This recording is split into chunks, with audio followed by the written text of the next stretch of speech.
our next team preview. This time we are bouncing out to the Western Conference, the Pacific Northwest to be precise. A beautiful city that I actually spent a few days in not too long ago, and we are dying to get back to take in a Seattle Sounders game. Wonderful city, wonderful fan base, so much going for this club. You know their history. The Pacific Northwest has been a hotbed of American soccer for decades, and the Seattle Sounders just embody that. They've never missed the playoffs. What, 11 seasons now? I think. 11 years. Yeah, two MLS Cup titles, and Mike, I know just one of your favorite teams to talk about. Right? As a Yeah, Toronto FC fan, you know Seattle better than anybody, don't you? I sure do, and I've watched them celebrate too many MLS Cups, but I'm sure the Seattle fans out there disagree with me.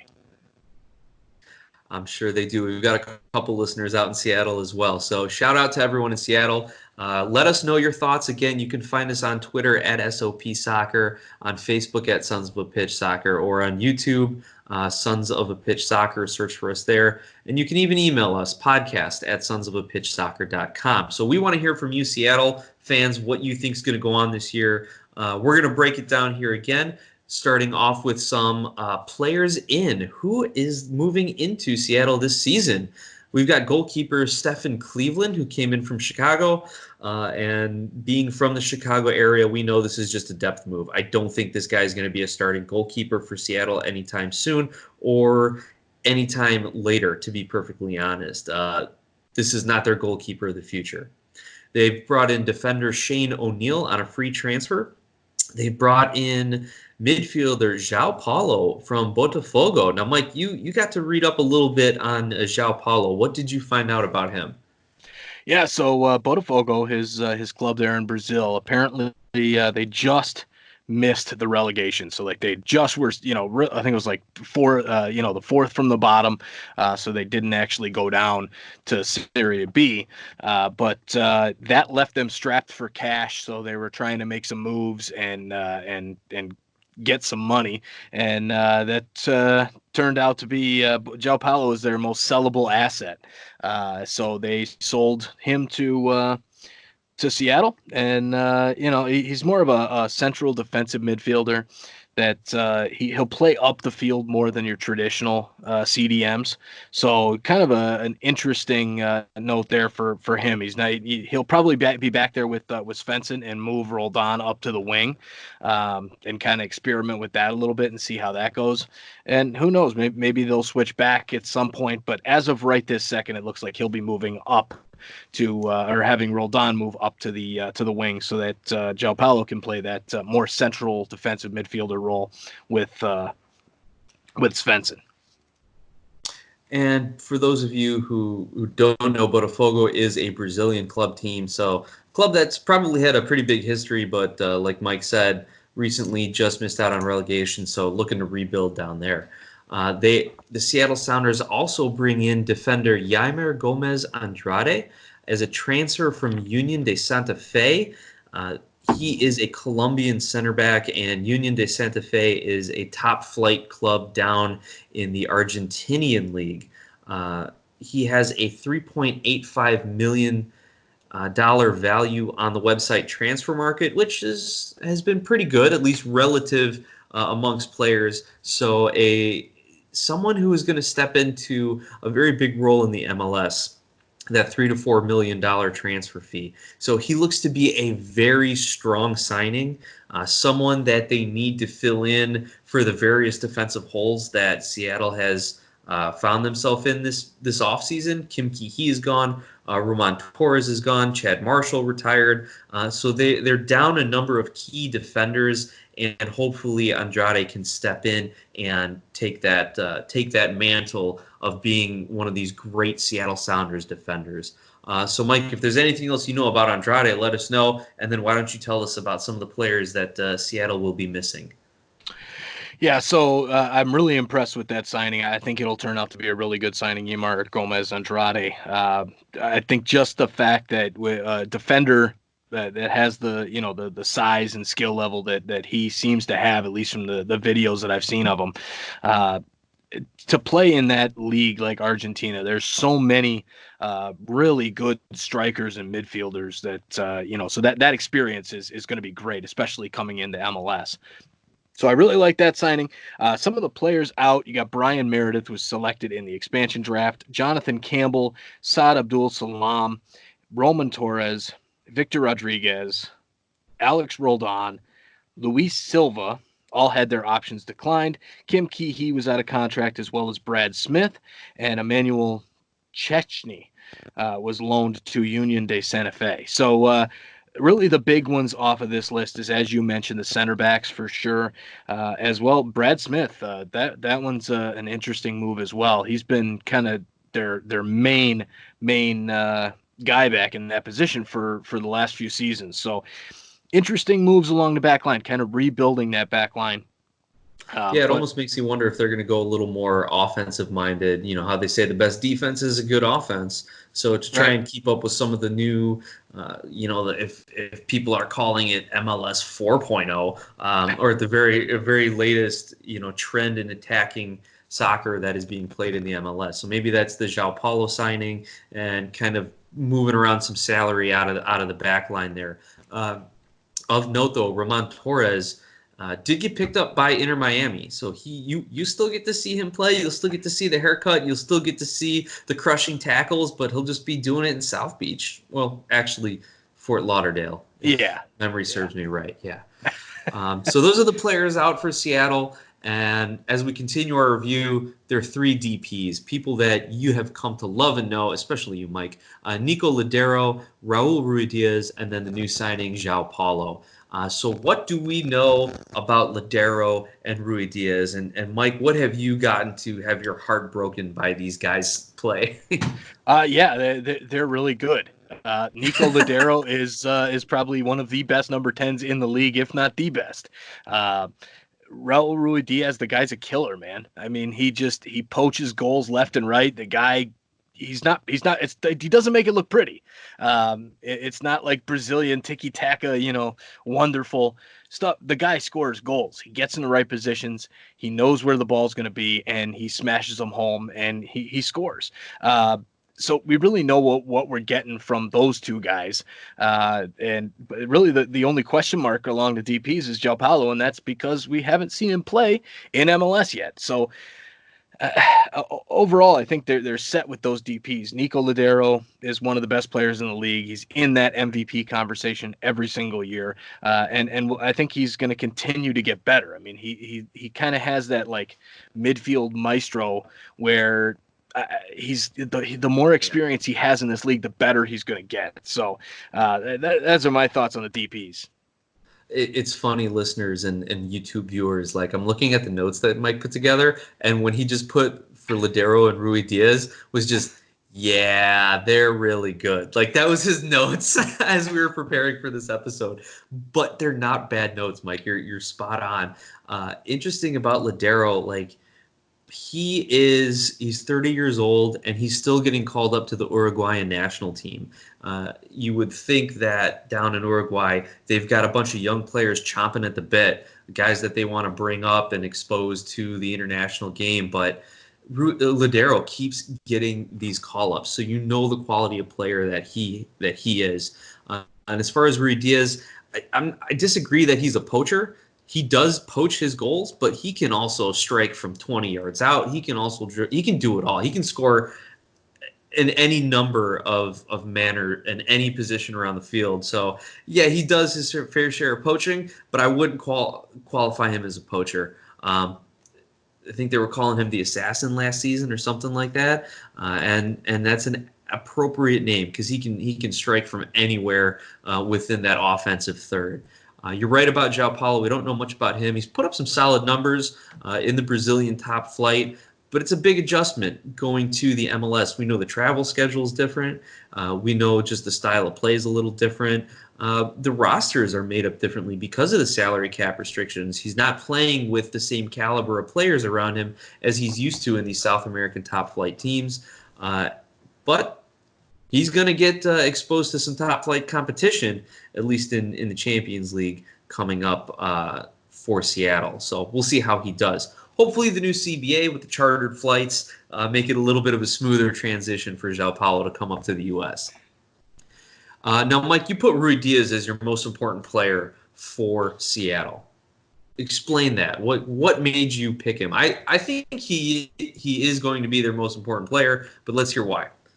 Yeah, so I've got him as the most important player just because of the amount of goals that this guy has scored in the past few seasons and what he's going to do this year.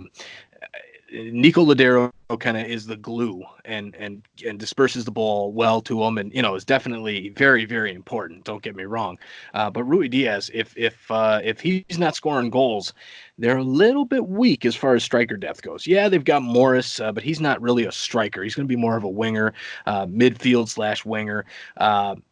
They don't have a ton of depth. There are some young up and coming kids that like Justin Dillon. He might get a shot. They've got a couple other young guys we'll get to in a minute, but he's really important because if he's not there and he's not putting up the numbers, that could spell trouble for Seattle. They'll find a way to score goals if he doesn't do it, but they definitely, it will hurt them a lot. So that's kind of why I've got him as the most important player.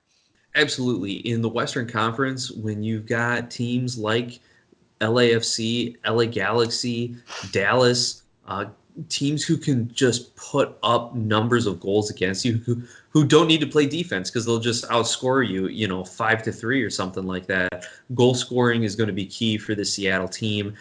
Like we said, and we hinted earlier, that it looks like they're transitioning to more of an offensive-minded approach, though we do know Brad's, gosh, I'm blanking on his last name, Schmetzer, their Brian coach. Schmetzer, yeah. Brian Schmetzer, thank you.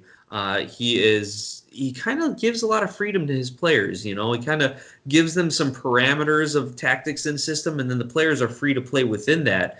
And then he makes adjustments throughout the game. So maybe they are going more attack-minded, and if they are, that means Rui Diaz is just going to be all that more important to the Seattle Sounders. For sure. Speaking of the breakout youngsters for Seattle, there's a few options there. They've got a lot of young talent. First off is Handwalla Bwana. That name alone is just an awesome name. But not just based off the name, 22-year-old homegrown. He's getting more and more time in the lineup each season that he's been, so for the past 2 seasons, he's had about 6 starts each and a few more appearances last season, the season before. Really is a great story. He's from Kenya. It was a Kenyan refugee that came over here and started playing soccer over here and really lit things up. So I expect, I know he scored a big game-winning goal against Toronto. Believe it was 2 seasons ago, and he's got some talent. So I think this is the year that he really does break out, because at 22, that's kind of your last shot. So it would be interesting to see what he does as well. We've got Danny Leyva, 16-year-old who got a little bit of a taste of first-team action last season.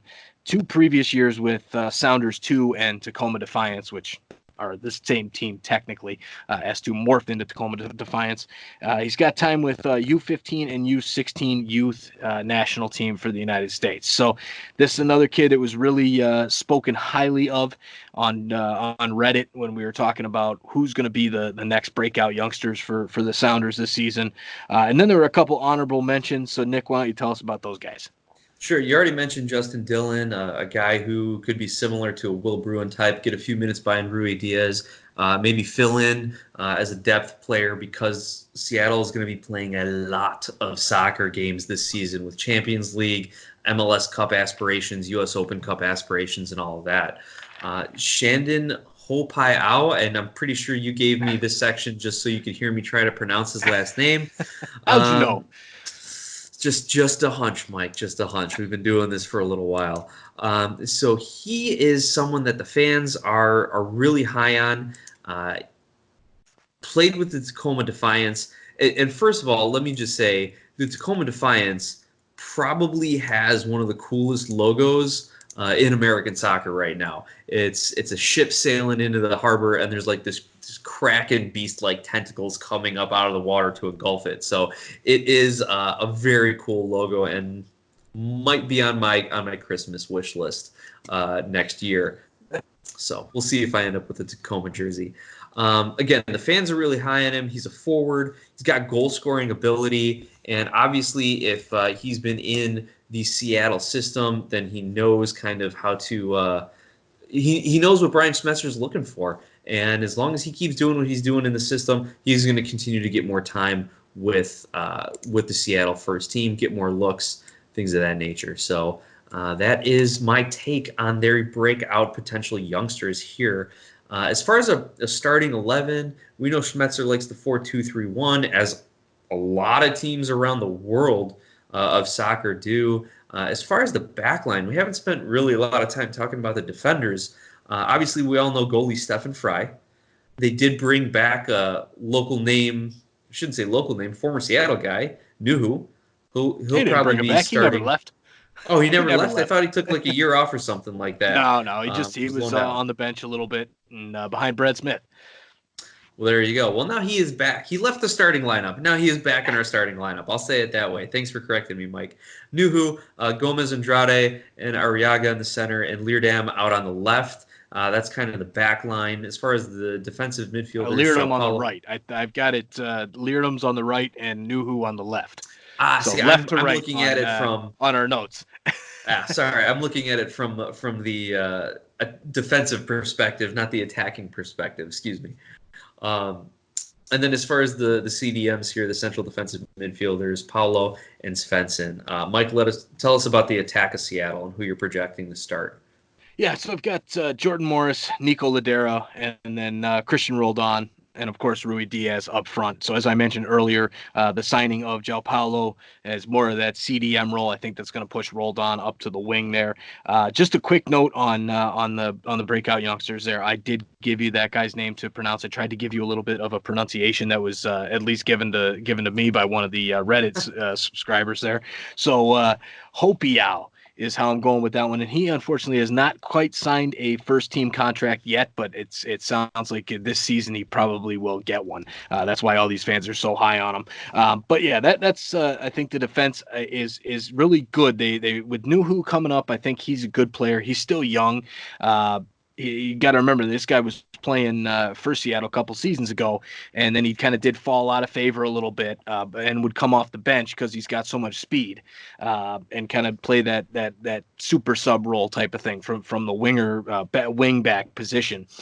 So I think they've done well, at least with the signing of Gomez, Andrade, and Arriaga is decent.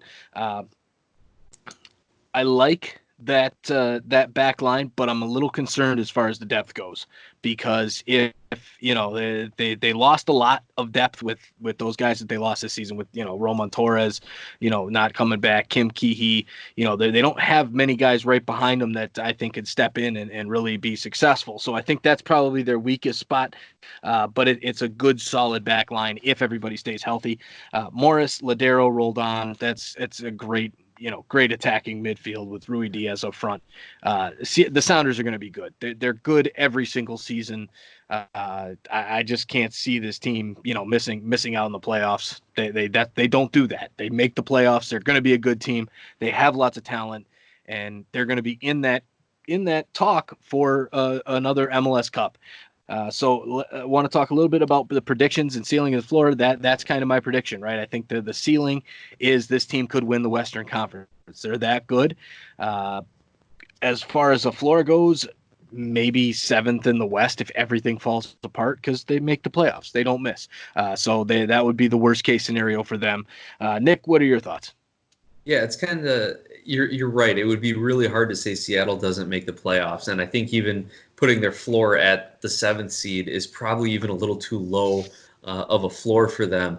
Maybe if they have a CCL hangover and just like everyone gets injured, maybe, I don't know. Schmetzer wins the lottery and then just like hits the Powerball and just says, "Forget it, I don't need to coach anymore." Like maybe that's if Seattle falls apart. but yeah, I don't see them finishing, any worse than, fifth or sixth in the Western Conference.